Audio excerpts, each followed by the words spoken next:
Muy buenos días a todos y a todas. Yo soy Natalia Saltalamaquia, directora general del Instituto Matías Romero, y me da mucho gusto darles la bienvenida a este conversatorio que se ha titulado El Derecho Internacional y la Asesoría Jurídica en la Coyuntura Actual de Estados Unidos.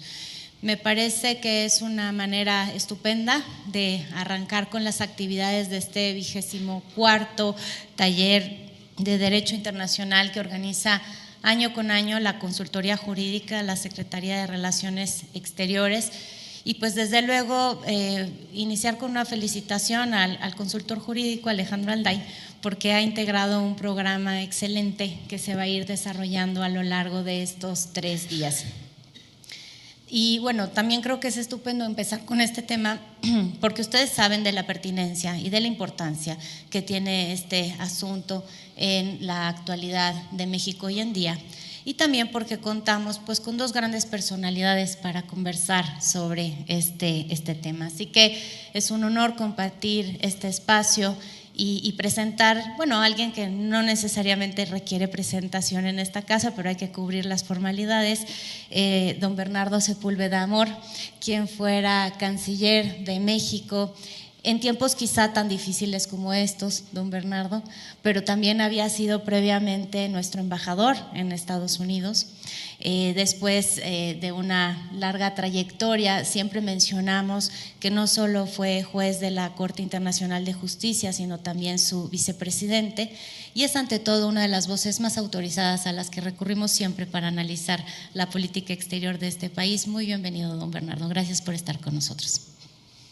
Y quisiera presentar a un gran amigo de la casa, que ya desde luego todos lo conocen porque además acompaña este taller internacional, que es el doctor Sergio López Ayón. No sé si se escucha, pero el doctor Sergio López Ayón, que es director general del CIDE, gracias Juan Pablo, un gran jurista, y que no solo acompaña este taller internacional, sino muchas de las iniciativas de análisis y reflexión académica en la Secretaría de Relaciones Exteriores, también iniciativas editoriales. Voy a aprovechar para justamente hacer un comercial sobre un evento que ellos tienen el próximo jueves, que es la presentación de una muy bonita colección sobre la influencia de la Constitución mexicana en el constitucionalismo latinoamericano, y que esto se hizo de la mano también de la Consultoría Jurídica a través del acervo histórico diplomático. Así que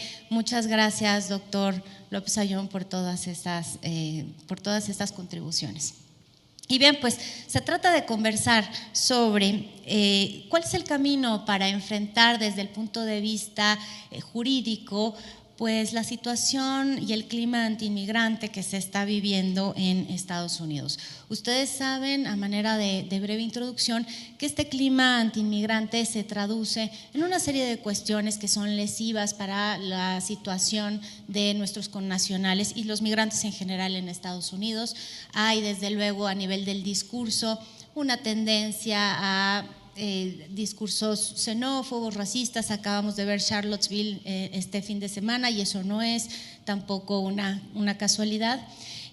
Además del discurso político, encontramos legislaciones locales como la recientemente aprobada SB 4 en Texas, que también promete ser lesiva para los derechos de nuestros connacionales.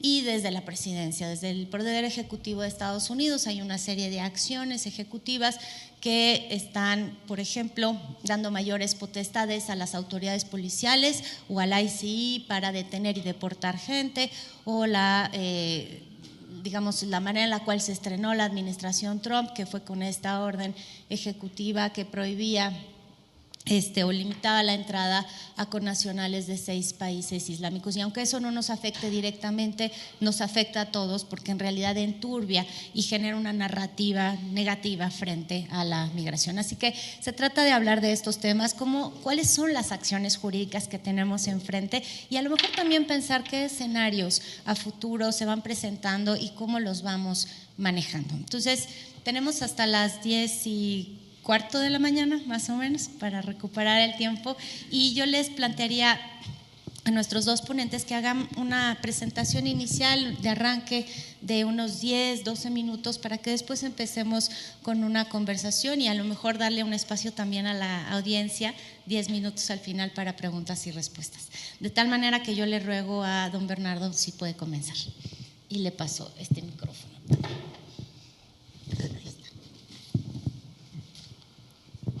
Buenos días, muchos saludos a todos ustedes. Mi agradecimiento al consultor jurídico por invitarme a esta sesión para reflexionar conjuntamente sobre temas que a todos nos interesan y que son fundamentales para nuestra nación. Yo señalaría en una primera instancia, como parte de una reflexión inicial, el hecho de que para nuestro infortunio el orden jurídico internacional atraviesa por un periodo de cuestionamientos. Hay ya un proyecto que tiende a cuestionar todo lo que ha sucedido en los últimos 70 años con relación a la construcción de un sistema internacional basado en el principio de legalidad. Se advierte, por ejemplo, en el caso de Estados Unidos, una clara tendencia hacia un nacionalismo extremo y radical que conduce a que algunos de los temas básicos del derecho internacional sean motivo de una objeción severa por parte del titular del Ejecutivo estadounidense. La primera manifestación de ello fue, infortunadamente, la negativa a suscribir el Tratado Transpacífico, que fue una negociación que significó 5 años de empeños por parte de 12 naciones y al final del día, cuando ya estaba listo para entrar a los procesos de ratificación en las jurisdicciones correspondientes, en Estados Unidos simplemente se echó por la borda este esfuerzo tan importante. Lo mismo sucede con el Acuerdo de París, que para todos los efectos prácticos ya Estados Unidos ha renunciado a aplicar los términos de las disposiciones que se encuentran en ese Acuerdo de París. Todo esto trae como consecuencia un impacto serio en la vida institucional de la comunidad de naciones, con un impacto altamente negativo porque genera crisis e incertidumbre en ese sistema internacional. Se advierte también un desprecio muy grande por un principio capital de las Naciones Unidas, que es la proscripción del uso de la fuerza, y con una gran soltura y frivolidad se amenaza de manera dramática la posibilidad de que llueva sobre un país asiático la furia y el fuego del armamento nuclear estadounidense. Lo mismo sucede, por cierto, al anunciar la posibilidad de que se realicen operaciones militares en Venezuela con un grave impacto en lo que hace a las reglas del juego que se han establecido no solo en el orden mundial, sino también en el sistema interamericano. Todas estas cuestiones deben ser motivo de una gran preocupación, no solo por parte de México, sino por todos los estados miembros de la comunidad internacional, al ser el momento de las objeciones al respeto al principio de legalidad, al Estado de Derecho.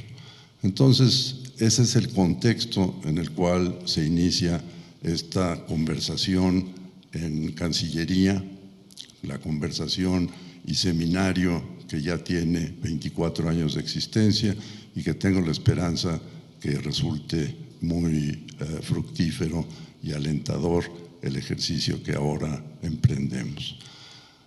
Yo quisiera brevemente quizá mencionar algunos de los temas más específicos que afectan a México.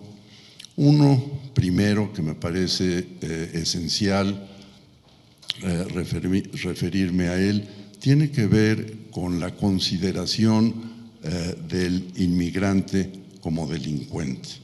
Es decir, el anunciar urbi et orbi que todo indocumentado que se encuentre en territorio extranjero es automáticamente un delincuente que afecta a la seguridad nacional de Estados Unidos. Esto es falso de toda falsedad, no hay ningún elemento que permita siquiera suponer que la comunidad de migrantes mexicanos representa un riesgo para la seguridad nacional de Estados Unidos.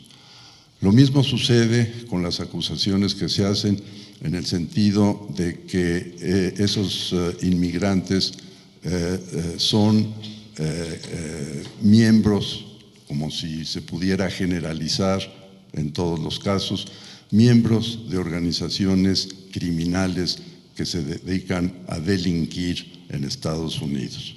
Hay estudios serios que indican que esas comunidades de migrantes no son quienes cometen un número significativo de delitos, o en todo caso, si existe esa posibilidad, por mencionar un ejemplo, la Mara Salvatrucha, esto representa un porcentaje muy bajo de los crímenes que se cometen en Estados Unidos y que son parte de un promedio con relación a esos delitos. Habría, desde luego, una serie de argumentos que llevarían a asegurar que esta satanización que se ha hecho de los inmigrantes produce un daño muy significativo y muy importante, proceso ante el cual México tiene que efectuar los desmentidos necesarios con las evidencias conducentes para asegurar y garantizar que, en efecto, las comunidades mexicanas son, en la enorme mayoría de los casos, ciudadanos ejemplares que contribuyen a la fortaleza económica y cultural de Estados Unidos. Me tengo que referir al muro por razones obvias. Es uno de esos esquemas en donde resulta claro que lo que se está haciendo es jugar con los sentimientos, las emociones de un segmento de la población estadounidense, cuando el titular del Ejecutivo Federal estadounidense anuncia que construirá un muro inexpugnable en la frontera entre México y Estados Unidos. Llama la atención, y lo menciono porque es parte de esas frivolidades, que en la conversación que recientemente se publicó por el Washington Post de la plática telefónica que sostuvieron en enero el presidente Trump y el presidente Enrique Peña Nieto, el presidente Trump le pide al presidente mexicano que no esté reiterando que México no pagará el muro, no pagará la construcción del muro. Y todo ello porque, según el señor Trump, ello afecta su credibilidad ante su electorado, ya pensando en una segunda elección en el 2020. Quiere decir esto que no se puede tomar en serio este anuncio, probablemente para propósitos electorales resultó útil al presidente Trump, pero se advierte una oposición importante en la comunidad política estadounidense, en donde se considera una barbaridad construir ese muro, no solo por lo que representa en términos de daños a la convivencia ordenada y pacífica de quienes viven en los dos lados de la frontera, sino también por su ineficacia. Resulta obvio que el migrante que quiera migrar lo habrá de hacer a pesar del muro, no solo por su costo exorbitante, se habla de 25,000 millones de dólares, pero también por el hecho de que probablemente en el Congreso estadounidense, en donde ya se tiene un proyecto presupuestal por 1.500 millones de dólares, ya está aprobado esto en la Cámara de Representantes, muy probablemente en la Cámara de Senadores sea cuestionado por el hecho mismo de que resulta una obra monumentalmente inútil y extraordinariamente cara. Esos recursos pueden ser mejor aplicados para proyectos de infraestructura y para múltiples otras cuestiones de atención prioritaria en el seno de la comunidad estadounidense. Hago esto a manera de introducción, estoy seguro que habrá oportunidad de agregar otras cuestiones igualmente importantes. Muchas gracias. Gracias, Roberto. Quédese con el micrófono, por favor, porque tenemos otro de este lado y le vamos a pedir al doctor López Ayllón que también plantee su posición introductoria y después nos seguimos. Sí, muchas gracias.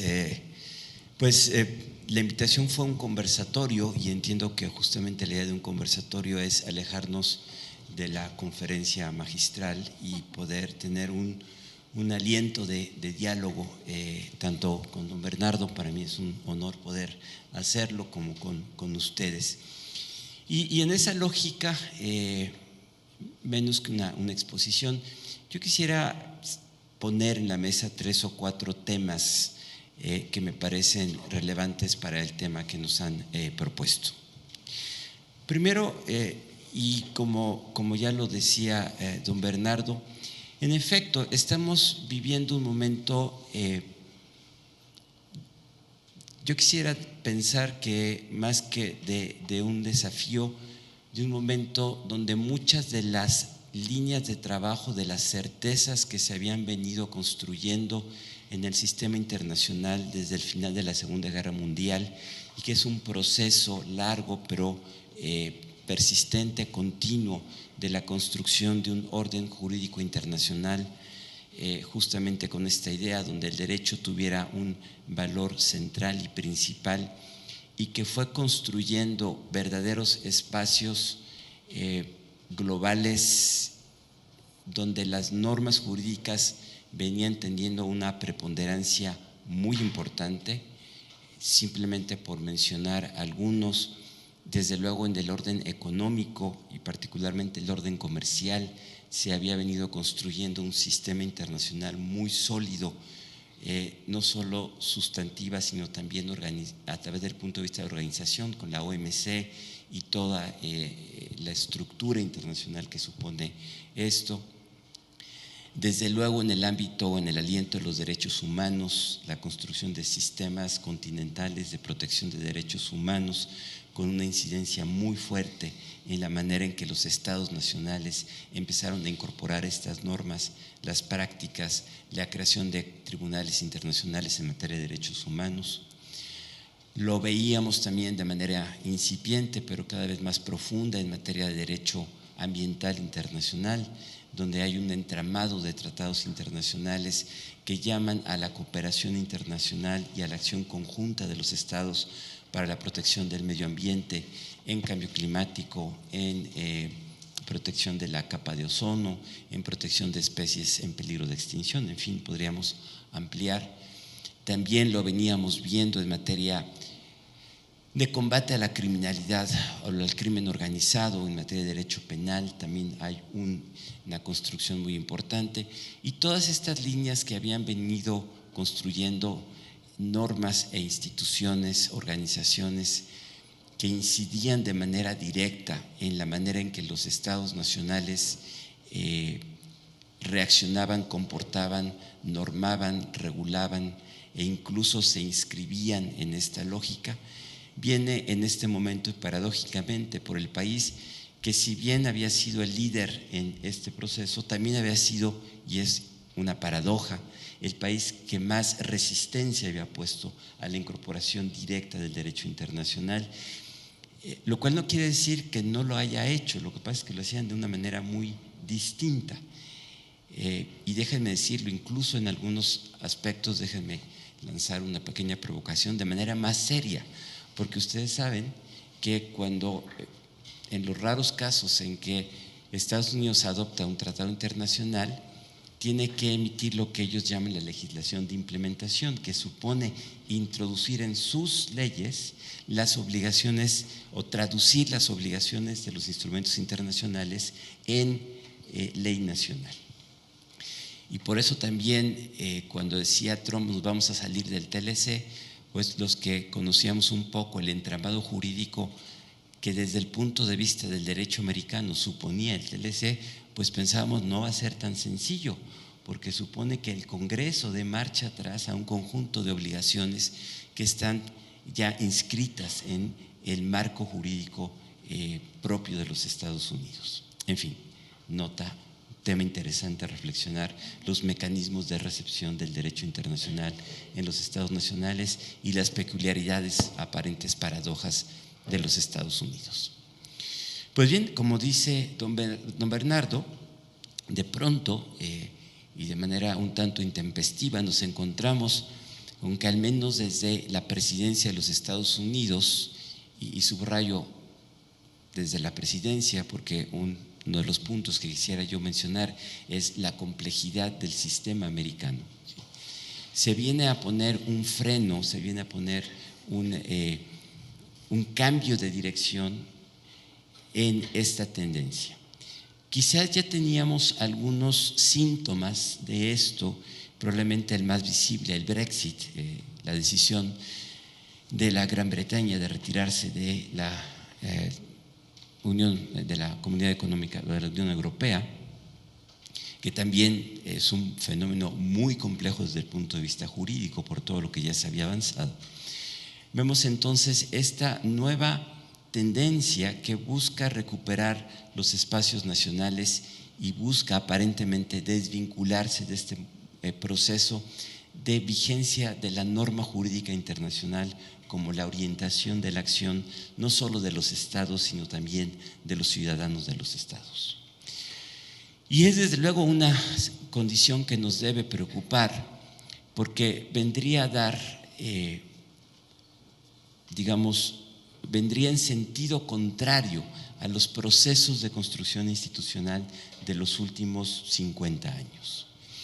Yo quisiera pensar que es una tendencia que no va a ser exitosa y que vamos a poder contrarrestar con las muchas ventajas, con los muchos beneficios de lo que implica el orden jurídico internacional y la interacción de los estados nacionales con ese orden jurídico internacional, y que vamos a poder detener este momento. Vamos a vivir sin duda momentos difíciles, pero que al final la racionalidad se va a imponer sobre estos instintos mucho más nacionalistas que no acaban de entender que hoy el mundo es una comunidad interconectada, que sin menoscabo de lo local, lo global también tiene una incidencia importante, y que es el diálogo entre estas diversidad, entre esta pluralidad, entre esta diversidad, la que genera valor, la que genera beneficio y la que nos debería poner en una línea en la cual podamos resolver los grandes problemas del mundo, que tienen que ver, como sabemos, con la pobreza. Y por cierto, tenemos una agenda de desarrollo negociada y puesta en el seno de las Naciones Unidas. Tenemos los objetivos, que es 20, Natalia, los objetivos de Agenda 2030. Es decir, lo que quiero mostrarles es cómo en todos los alientos este derecho internacional o este trabajo desde las organizaciones internacionales genera documentos y genera puntos de orientación de a dónde se debe conducir. Desde luego tenemos el gran riesgo del problema ambiental, del cambio climático. es un enorme problema con incidencia y con costos económicos para millones de personas, y no podemos hacer como si no existiera, como lo supone el señor Trump. Tenemos retos en materia de violencia, de criminalidad, de crimen organizado, de terrorismo. Y desde luego tenemos un reto central y fundamental para entender el siglo XXI, que es la migración. La migración, que ha sido un fenómeno continuo en la historia de la humanidad. Es decir, la historia de la humanidad no se entiende sin los grandes movimientos migratorios. Y el siglo XIX y el siglo XX fueron testigos de un enorme cambio en las corrientes, en los flujos migratorios, que dejaron de ser norte-norte y empezaron a ser sur-norte. México tuvo un papel muy importante en este proceso, probablemente también después de la Segunda Guerra Mundial, flujos cada vez más importantes de mexicanos que se trasladaban a los Estados Unidos y que constituyen millones de personas que tienen una identidad y que se van inscribiendo en las lógicas propias del sistema americano, con un dato importante que no debemos olvidar, que México desde hace algunos años dejó de ser un país expulsor, y por efecto también de las políticas migratorias empiezan a regresar parte de esta migración, y eso nos pone en situaciones jurídicas muy interesantes que también requieren atención, y México se convierte en un país de paso. Es un país que por un lado empieza a recibir migrantes, sobre todo los países centroamericanos. La frontera sur hoy se ha vuelto un espejo de la frontera norte en el número de movimientos migratorios. Algunos temporales, otros permanentes, y que también nos pone en cuestión, y aquí quiero destacar esto, porque el problema de la protección de mexicanos en los Estados Unidos no lo podemos desligar de los mecanismos que también en México tenemos para atacar, para enfrentar, para resolver el problema migratorio que tenemos. Concluiría esta primera intervención, para no tomar más tiempo, que parte de lo que nos llama la atención es cómo cuando enfrentamos estos fenómenos de movilización de los instrumentos del derecho americano para criminalizar o para expulsar a los mexicanos, nos damos cuenta del enorme desconocimiento que tenemos en México de lo complejo que es el sistema jurídico americano. Por menos en tres dimensiones. En la dimensión federal, es decir, que el federalismo en Estados Unidos funciona de manera muy, muy peculiar, pero también muy real, y que si bien hay competencias federales, también las entidades federativas, los estados e incluso los distritos, los counties, tienen competencias y potestades en materia migratoria que son relevantes desde el punto de vista de la protección de los mexicanos. Un segundo fenómeno que también es muy interesante es que los pesos y contrapesos del sistema americano funcionan, y que si bien es cierto que las potestades administrativas de las agencias de inmigración de los Estados Unidos son muy potentes, incluso en muchos casos desde nuestra perspectiva podríamos juzgarlas que no atienden a los principios básicos de protección de derechos humanos o del debido proceso. El derecho administrativo en Estados Unidos tiene peculiaridades que nos lo hacen muy extraño. También es cierto que el sistema de contrapesos que suponen los tribunales y la protección de los derechos, la movilización del derecho, como dicen los sociólogos, también son mecanismos que se pueden activar y que pueden permitir una protección efectiva de los mexicanos en Estados Unidos. Y finalmente, que tenemos un enorme reto desde el punto de vista de la política exterior mexicana. Porque si bien es cierto que México tiene la red consular más importante de cualquier país en otro país, es la red consular mexicana, es realmente muy impresionante cuando uno analiza lo que implica desde el punto de política exterior. También supone que nuestros consulados van a tener que evolucionar y van a tener que probablemente desarrollar capacidades y modos de actuar diferentes a los que habían venido haciendo tradicionalmente. Implica una reformulación, una reconceptualización de la función consular, ya no solo, y aquí voy a decir, porque sería imposible, por más consulados que tuviéramos y por más recursos que pusiéramos, dar protección a los millones de mexicanos que están en Estados Unidos. Nos obliga a pensar de manera muy distinta y muy creativa cómo desde los consulados se pueden activar las redes de protección y las propias organizaciones americanas, porque por fortuna para nosotros no todo es Trump. Estados Unidos implica una enorme diversidad y hay muchas organizaciones americanas comprometidas con la protección de derechos, comprometidas o incluso, me voy a ir un poco más lejos, no comprometidas por razones éticas o morales, sino por meras razones de negocios, por meras razones mucho más de carácter económico, que tendrían interés en activar estos mecanismos. Yo aquí lo voy a dejar, ya me excedí un poco en el tiempo y Natalia, pues tú nos conduces. Muchísimas gracias. Gracias a ambos. Yo creo que ha sido una estupenda delineación de cómo está el ambiente en el multilateralismo global y se han puesto sobre la mesa puntos que ya nos arrojan de lleno a la discusión sobre la asistencia jurídica, el acompañamiento legal y también político a los mexicanos en Estados Unidos en este contexto. Don Bernardo, digamos, la movilización del derecho estadounidense para la protección de nuestros connacionales forma parte de la estrategia que hoy en día la Secretaría de Relaciones Exteriores sin duda está poniendo sobre la mesa. Tenemos distintos niveles de acción. Uno es el nivel de diplomacia consular que mencionaba el doctor López Ayllón, otro es el nivel político en la más alta cúspide, la relación bilateral. Y una de las preguntas que yo quisiera plantearle es: ¿qué tanto esta movilización del derecho estadounidense también puede articularse con el derecho internacional público? Es decir, en Estados Unidos hay siempre, digamos, la tendencia a ser de alguna manera refractarios al derecho internacional público.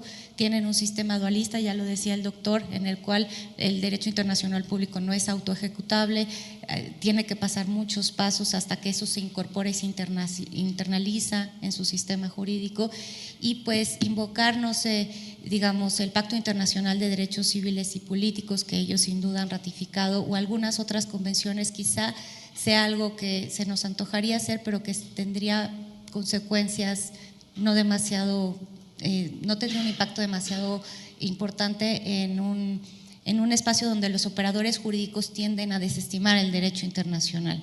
Y luego tenemos además un presidente nacionalista que potencia esta visión sobre el derecho internacional. ¿Usted qué piensa sobre eso? ¿Podemos o no recurrir al derecho internacional o nos especializamos mejor en entender su sistema legal? Yo creo que son cuestiones que no se oponen, sino que al contrario se complementan y se complementan de manera importante. Yo lo que señalaría en una primera instancia, y tomando como hilo conductor lo que ya ha señalado Sergio, es que habría dos vertientes para la defensa de los intereses mexicanos en Estados Unidos. Una primera cuestión tiene que ver con el aprovechamiento de los recursos que ya establece el sistema jurídico estadounidense y que debe ser uno de los instrumentos centrales para la defensa de los intereses de México y de los indocumentados mexicanos en Estados Unidos. Esto tiene que ver con un orden constitucional, la Quinta Enmienda de Estados Unidos, que obliga a las autoridades estadounidenses a implantar el debido proceso legal en todas las instancias judiciales.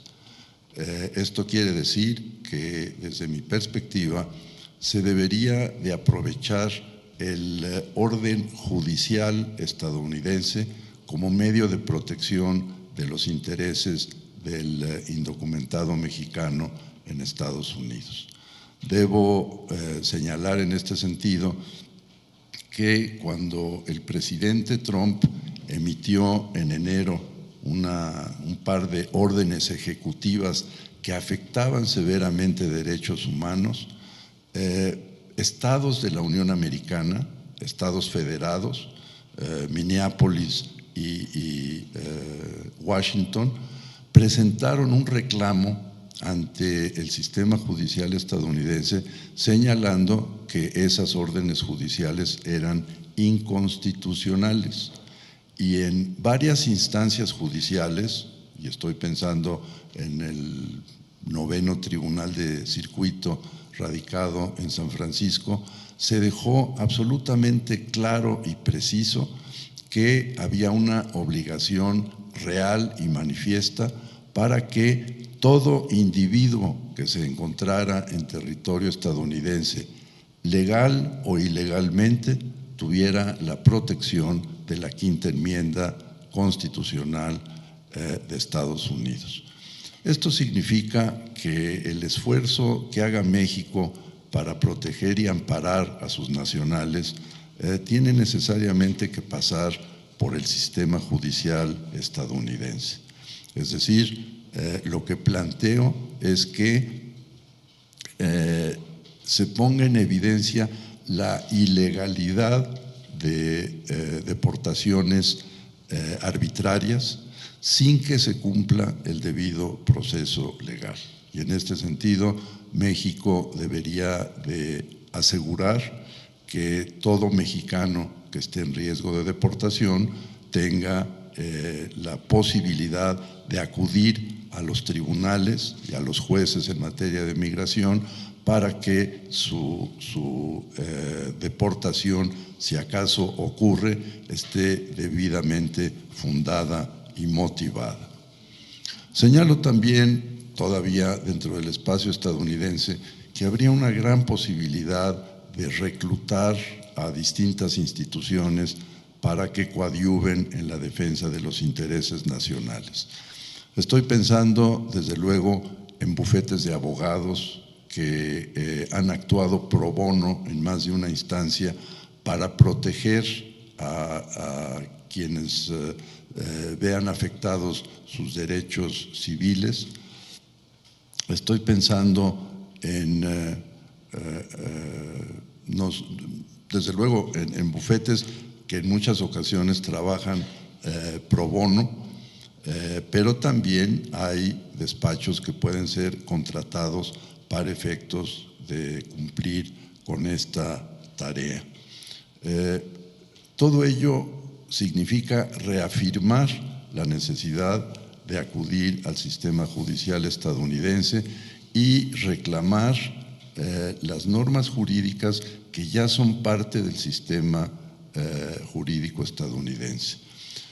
Quiero mencionar en ese sentido el Pacto Internacional de Derechos Civiles y Políticos, que ha sido ya ratificado desde hace mucho tiempo por Estados Unidos y que forma parte de su orden jurídico doméstico. Lo mismo sucede con relación a la Convención para la Eliminación de todas las formas de discriminación racial. Es evidente que en muchas de las medidas que se han adoptado por la autoridad estadounidense hay un elemento de discriminación racial. Se tiene que recurrir a las reglas que contiene esta convención para también defender los derechos de los mexicanos en Estados Unidos en la vía judicial. En el campo internacional, que es la segunda vertiente que también se tiene que invocar, a mí me parece que, desde luego, en la esfera política, Naciones Unidas ofrece un campo fértil para esa defensa. Es decir, podemos reclutar aliados importantes para que en el seno, por ejemplo, de la Asamblea General de Naciones Unidas haya condenas políticas con algún alcance jurídico por el hecho de maltratar a los individuos que se encuentran sin documentos en territorio estadounidense. Pero también, y creo que ya se ha hecho, acudir a la al Consejo de Naciones Unidas sobre Derechos Humanos es un elemento absolutamente central. Ahí, de nueva cuenta, en el árbol tan generoso que existe en el sistema del Consejo de Naciones Unidas sobre Derechos Humanos, habría una oportunidad real de ejercitar derechos que protejan al nacional mexicano en Estados Unidos. Yo quisiera también plantear una cuestión adicional que desde luego tiene su complejidad propia. Yo propondría acudir a la Corte Internacional de Justicia en un litigio contra Estados Unidos con relación a estas cuestiones. Se me dirá, por supuesto, que Estados Unidos no ha suscrito la cláusula opcional que le permitiría a la Corte Internacional de Justicia cobrar jurisdicción sobre un caso litigioso presentado en contra de Estados Unidos. Pero yo estoy pensando en una medida que signifique lo que en la Corte se conoce como el forum prorogatum, en donde un Estado tiene, desde luego, el derecho, y estoy pensando en México, de presentar una demanda judicial contra un tercer Estado, y lo que se plantea es la posibilidad de que para ese litigio específico el Estado acusado acepte la jurisdicción de la Corte para defender las acusaciones que se formulen en contra de ese Estado. En la experiencia de la Corte Internacional de Justicia, esto ha sucedido en distintas instancias. En ocasiones, el Estado demandado se niega a aceptar la jurisdicción de la Corte, en otros casos acepta la jurisdicción de la Corte para ese caso específico, y yo me atrevería a plantearlo como una posibilidad real de alcanzar un éxito mayor en términos políticos y en términos jurídicos.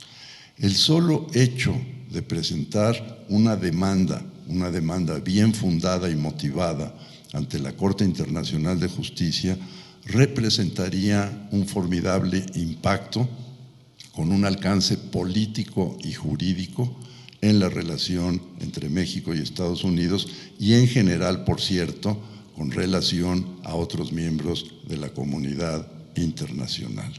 Entonces, yo no desecharía esta posibilidad de acudir por esta vía litigiosa, por esta vía contenciosa, a la Corte Internacional de Justicia. Si se niega a Estados Unidos a aceptar la competencia de la Corte para conocer ese caso, no importará demasiado, obviamente sería preferible que sí lo aceptara, pero creo que el hecho de negarse a someterse a esa jurisdicción le acarrearía ya por ese solo hecho un beneficio político y jurídico importante a México.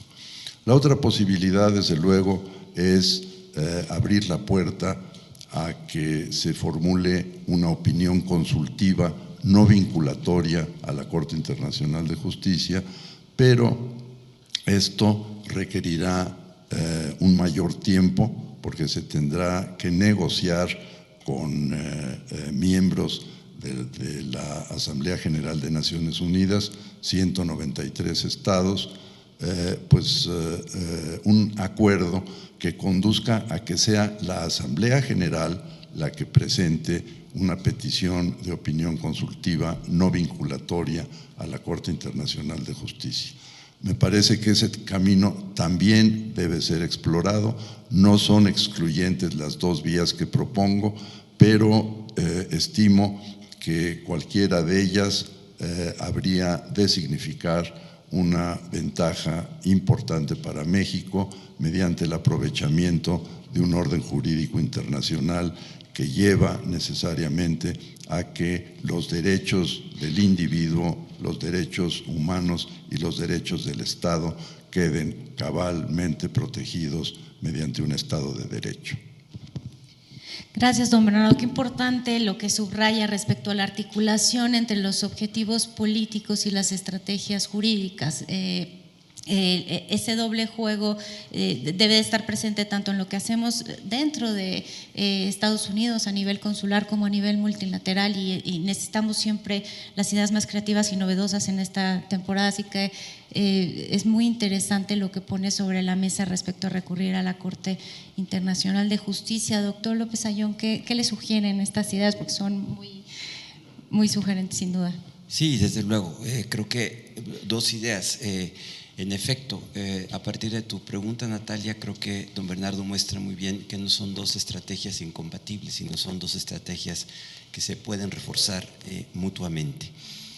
Yo simplemente respecto a esto, don Bernardo, me atrevería a pensar que probablemente puede ser México el que encabece, pero que habría probablemente otros países interesados en una acción en esta dirección, porque el fenómeno, digamos, de migración en Estados Unidos tiene componentes mucho más amplios que los mexicanos, si bien somos una parte muy importante, y que podría entonces poner otra vez a México como un actor proactivo que utiliza los mecanismos institucionales para generar este efecto que probablemente es mucho más importante desde el punto de vista de la concepción de derechos, del uso del derecho internacional, y digamos nos da una fuerza política y moral muy importante, probablemente menos que su incidencia directa en lo que sucede en Estados Unidos. Déjenme retomar esta segunda dimensión. A mí me parece que el gran reto que enfrenta el Estado mexicano es la necesidad de articular una política mucho más proactiva en términos de protección de sus mexicanos o de los nacionales mexicanos en el extranjero. Y que probablemente en el ánimo del conversatorio, déjenme poner ideas quizás poco ortodoxas, supone primero definir una política de protección mucho más explícita, una política pública que tendría que ir respaldada por los recursos presupuestales necesarios para desplegarla. Yo sé que se ha dado recursos ya a este propósito, pero los que conocemos a veces las entrañas de la administración sabemos que o tardan mucho o llegan en demasía frente a las capacidades que tenemos de gastarlos de manera efectiva, y entonces empezamos a utilizar más los recursos.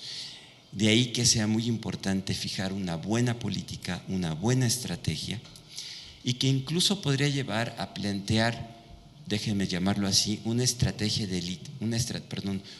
una política de litigio estratégico dentro de los Estados Unidos, buscando los aliados adecuados, que normalmente van a ser las propias organizaciones de personas que fueron mexicanas, que ahora ya son ciudadanos americanos, de universidades, de los bufetes jurídicos, a veces muy sofisticados que tienen las universidades, de organizaciones civiles, de organizaciones incluso empresariales, que podrían, a través de una conducción articulada, presentar un conjunto de litigios que pudieran en el mediano plazo generar ya precedentes de nivel de los juzgados de distrito, aún de la Suprema Corte, y que fijaran mucho mejor los parámetros de la acción de las agencias de protección americana y de la Agencia de Migración en términos de cómo tienen que hacer los procedimientos de extradición o de expulsión. Porque a mí me parece que ahí es donde está la clave del problema jurídico. Hoy actúan bajo órdenes ejecutivas y bajo mandatos que dentro del aliento del derecho administrativo no han pasado todavía por una prueba judicial suficientemente sólida que permita digamos, una restricción a la acción administrativa. Esto, insisto, implica una estrategia, una política de litigio estratégico que probablemente tiene que desplegarse simultáneamente en varios estados de la propia Unión Americana, y que podría generar un efecto benéfico, digamos, para toda la construcción del derecho migratorio americano en el mediano plazo.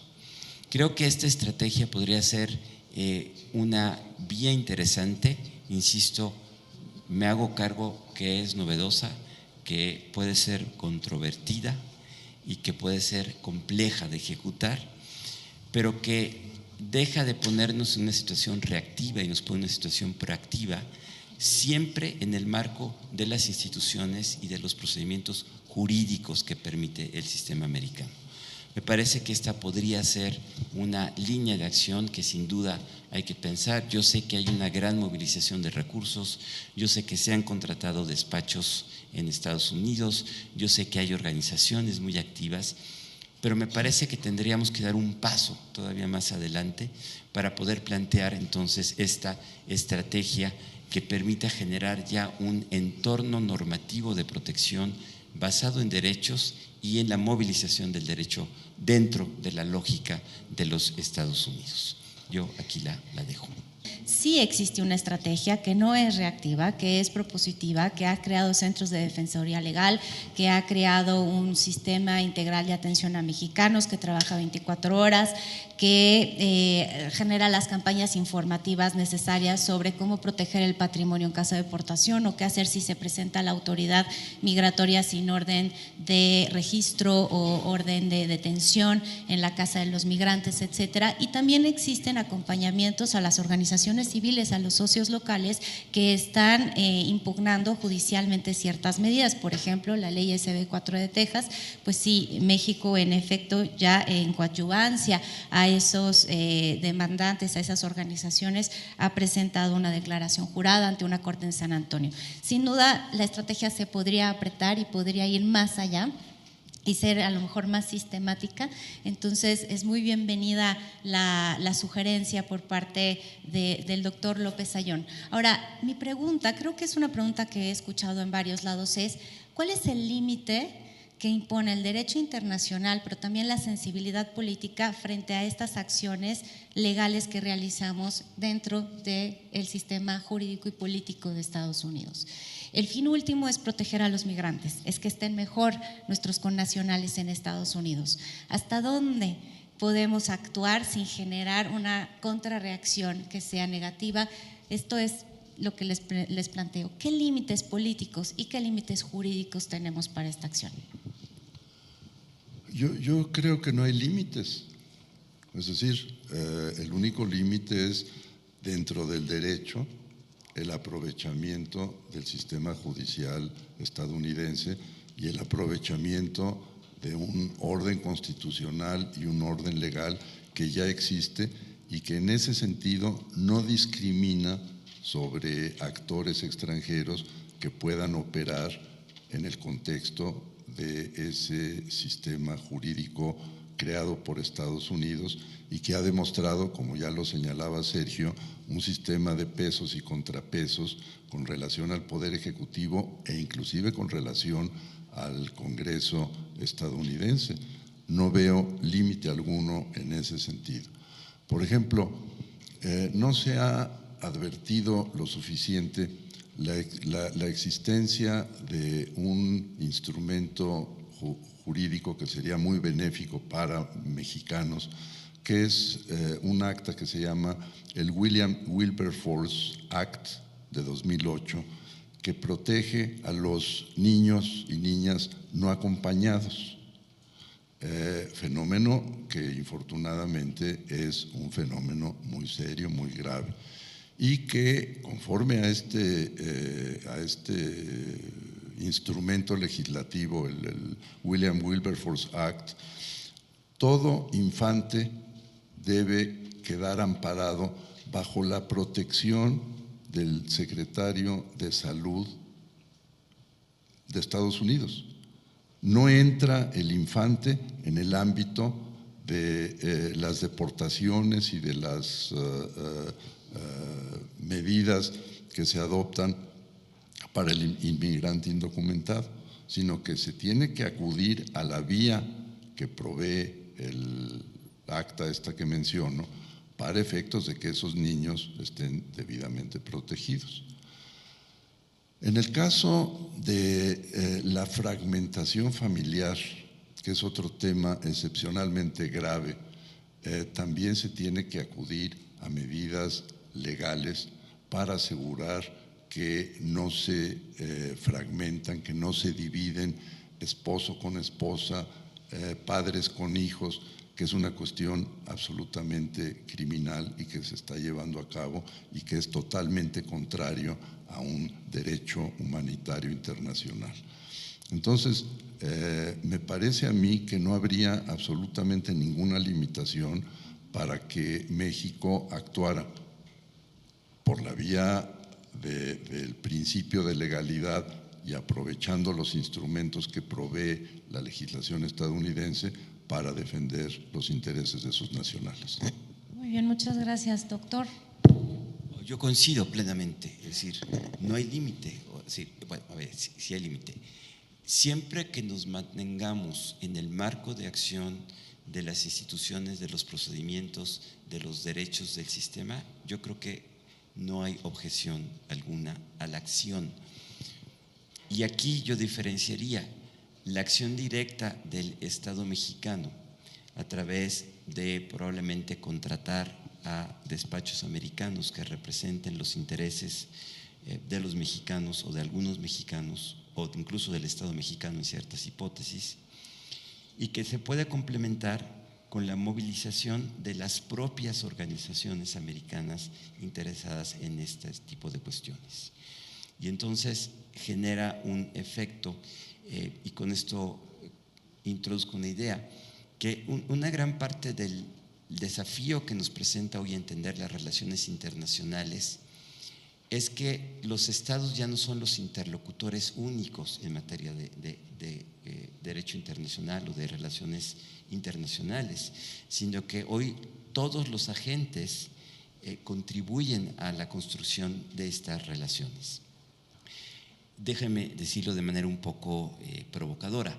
El monopolio del Estado de las relaciones internacionales creo que hoy ya no se sostiene. Él sigue siendo un actor principal y relevante, pero hay muchas otras vías de acción que se pueden alinear en términos de una política, entendida esta como una acción concertada que busca proteger un interés legítimo nacional en este caso.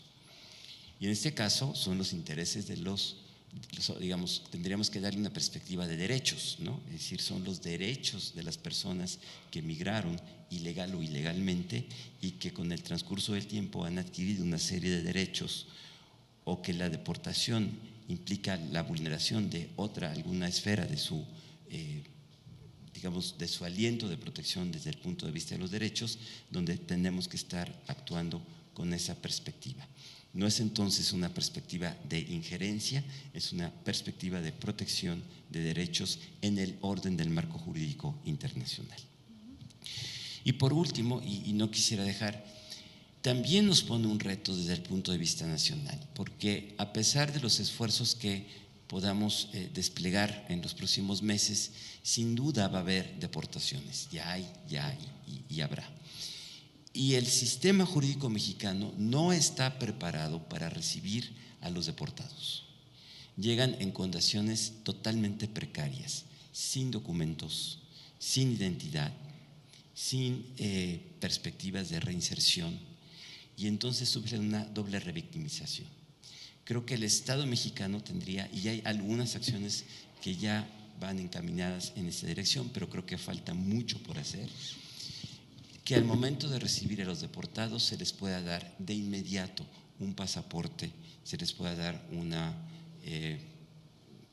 credencial de lector, se les pueda dar un acta de nacimiento, se puedan subsanar muchas condiciones, porque algunos de ellos nacieron allá. Y entonces, digamos, desde el punto de vista jurídico, caen en esta situación donde los deportan y llegan a su país y no tienen absolutamente, tienen la precariedad jurídica más grande que existe.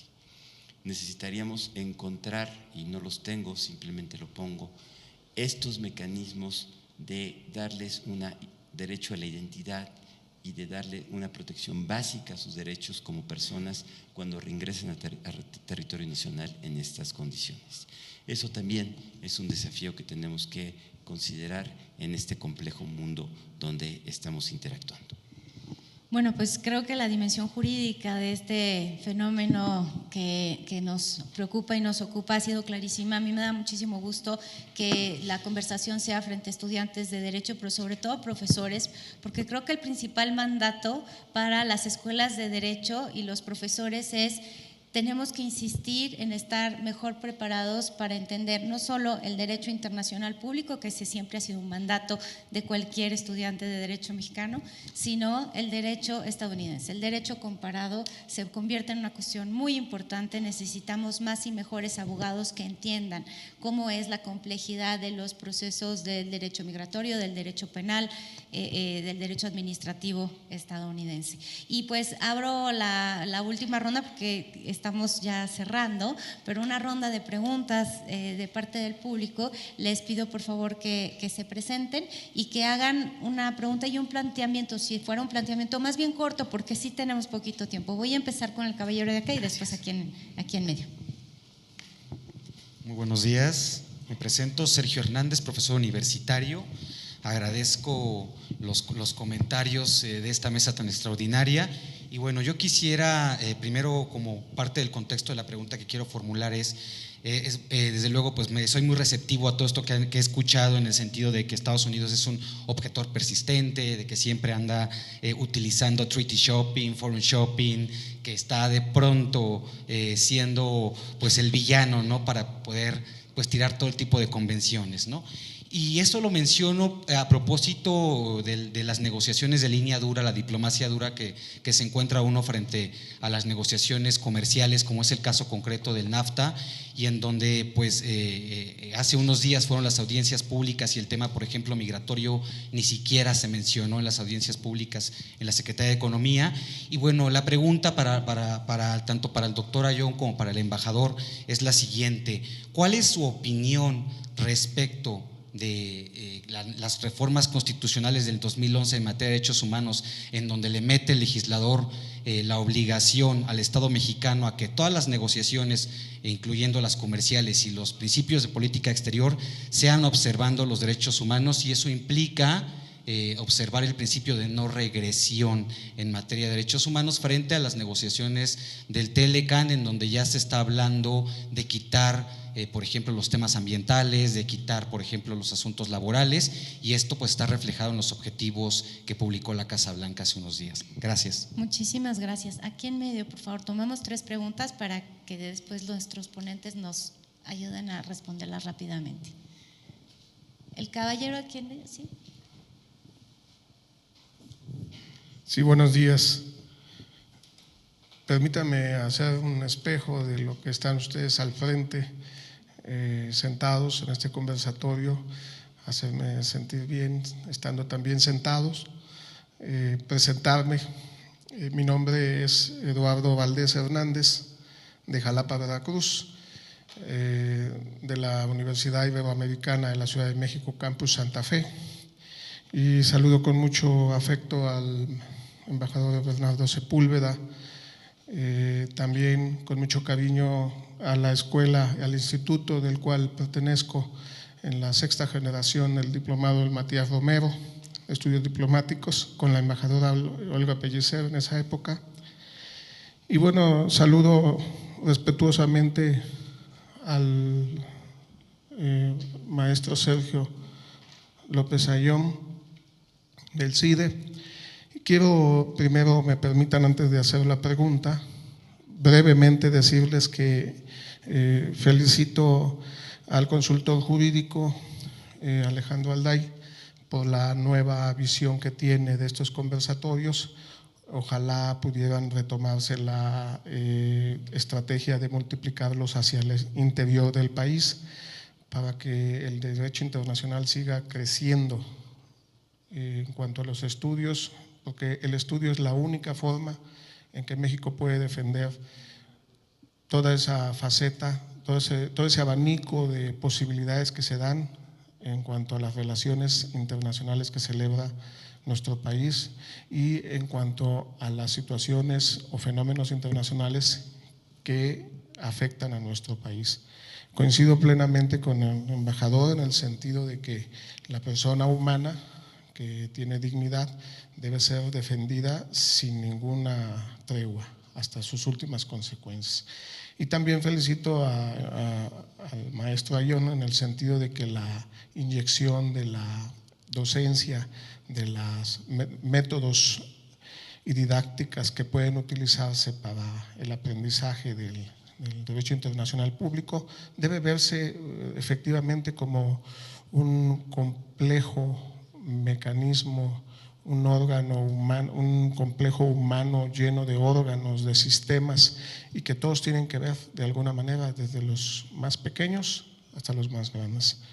Por último, la segunda parte, preguntarle a nuestro embajador Bernardo Sepúlveda que en estas relaciones complejas que tenemos con Estados Unidos, yo llevo la contraria a la mayoría de los que piensan que es peligroso. Yo digo que al contrario, debemos aprovechar esas relaciones con Estados Unidos.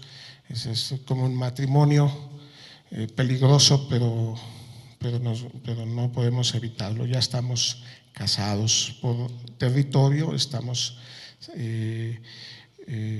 cercanos, y entonces le pregunto precisamente cuál es su perspectiva en cuanto a que el presidente Trump, con su política errática, pueda realmente beneficiar a México en lugar de perjudicarlo, toda vez que México en el futuro se avisora como uno de los países que tiende a ser desarrollado, no subdesarrollado. Por eso hago hincapié en la educación.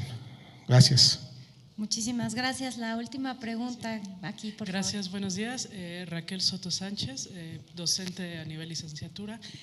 Mi formación es jurídica, en este sentido es mi pregunta, dirigida al panel, específicamente a el embajador.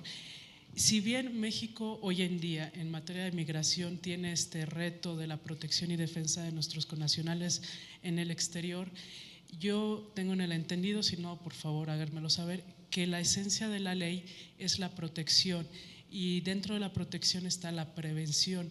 Entonces, ¿qué pasa con el marco jurídico nacional en materia de migración? ¿Por qué se tuvo que llegar al punto en el que hoy tuvimos? ¿Qué pasó? ¿Qué no se hizo? ¿Qué hubo? ¿Qué omisiones pasaron? ¿O qué se debería de hacer?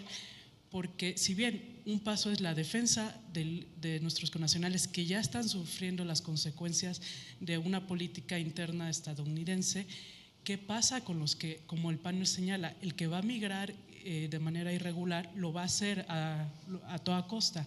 Pero ¿qué va a pasar con esta gente que sigue buscando de alguna forma internarse en Estados Unidos pues de manera irregular? ¿Qué pasa con el orden jurídico nacional? No quiero decir en una falta de protección a estos connacionales desde su origen, desde el país emisor que es México hacia Estados Unidos. ¿Qué falta en el marco jurídico nacional en proteger a nuestros connacionales desde aquí, desde antes que salgan de nuestro país? Gracias. Muchas gracias, Raquel. Y me piden una última pregunta aquí, por favor. Bravo, de aquí de la Secretaría de Relaciones Exteriores. Voy directo a la pregunta, aprovechando los expertos. ¿Sería muy atrevido pensar en una nueva convención de Viena sobre relaciones consulares para pensar en que sea más efectiva la protección consular? El artículo 36, hay otras relaciones con protección, cuarto, quinto. Esto es para que quede establecido expresamente que su lectura deberá de ser de conformidad al derecho internacional de los derechos humanos con el principio pro persona, y sobre todo para que no quede sujeto simplemente a las leyes y reglamentos del Estado donde se cometen las violaciones. Y bueno, y los principios de derecho internacional de los derechos humanos, interdependencia, indivisibilidad, universalidad, progresividad, pero además por el tema de que sea autoaplicativo, que quede establecido expresamente para no correr los riesgos, como ya nos sucedió, de que, bueno, pues hay que esperar a que se promulgue legislación para ver cómo se instrumenta, que pues probablemente nunca ocurra.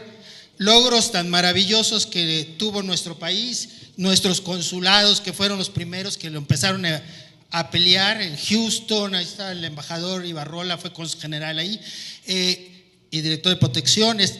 Y se logró la opinión consultiva de la Corte Interamericana de Derechos Humanos para la protección consular. Se llegó a la Corte Internacional de Justicia porque, bueno, pues no se cumplía no se lograba instrumentar bien lo de la Corte Interamericana. Se logró el caso Avena, el problema de la preclusión procesal y bueno, pues le decían a los mexicanos, tú no reclames esto porque pues no lo reclamaste a tiempo. Pues sí, pero no lo reclamé porque el policía no cumplió con la obligación de decirme que tengo derecho a hablarle a mi consulado. Para que quede establecido que no haya el riesgo de que, bueno, pero ¿sabes qué? Tu tratado o el artículo 94 de la Corte Internacional de Justicia, bueno, pues no es autoaplicativo, hay que esperar a que haya legislación. Y el tema de la confesión, de que se le debe de notificar el derecho de acceso consular antes de obtener confesión, ¿no? El derecho de avisar a su abogado. No sé si sería muy atrevido pensar en eso, sobre todo porque ahorita se va a discutir, y en México viene la reunión en diciembre del Pacto Global por una migración segura, ordenada y regular, y entre los temas pues está el de los obstáculos a la protección consular. No sé si sería un ambiente, pero mi pregunta va en el sentido de si es muy atrevido pensar en esa posibilidad. Perfecto, pues muy buena pregunta para cerrar nuestra ronda, y yo le pido a don Bernardo que… ¿Tiene micrófono, don Bernardo? ¿Se lo llevaron? Bueno, yo le pido que… Me lo presta.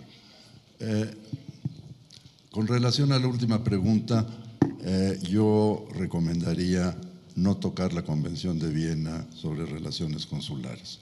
Vivimos una época de nacionalismos extremos que probablemente conducirían a que si se abre una negociación con relación a estos temas, lo probable es que se pierda lo que ya se ha ganado. Prefiero que nos quedemos con lo que hay en vez de abrir las compuertas a esas furias nacionalistas que nos harían más daño que beneficio. Con relación a la pregunta de derechos humanos, no todos los tratados tienen que contener necesariamente una cláusula relacionada con relación a derechos humanos. Lo que sí se tendría que examinar es el tema, por ejemplo, de cuestiones salariales, en donde probablemente en el caso de Estados Unidos hagan un intento serio por quitarnos una ventaja importante que tenemos en lo que hace a mano de obra. Ahí tendremos que ser muy cuidadosos. En el caso de derecho ambiental, infortunadamente ya ha quedado de manifiesto que Estados Unidos no ve con simpatía el tema de protección al medio ambiente. Va a ser un área difícil para los negociadores mexicanos. Ojalá se pueda mantener en el tratado, así sea como un protocolo, lo relacionado con protección al medio ambiente y protección a los derechos laborales. Eso me parecería muy importante.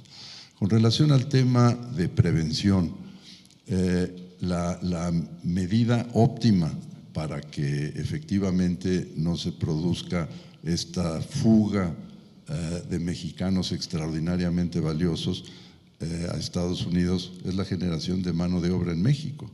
Es decir, que se lleven a cabo proyectos ambiciosos, amplios, para la creación de puestos de trabajo en México que conduzcan a que el potencial migrante ya no desee cambiar de lugar, sino que se quede en México con condiciones óptimas para el mantenimiento de su familia y para su propio futuro.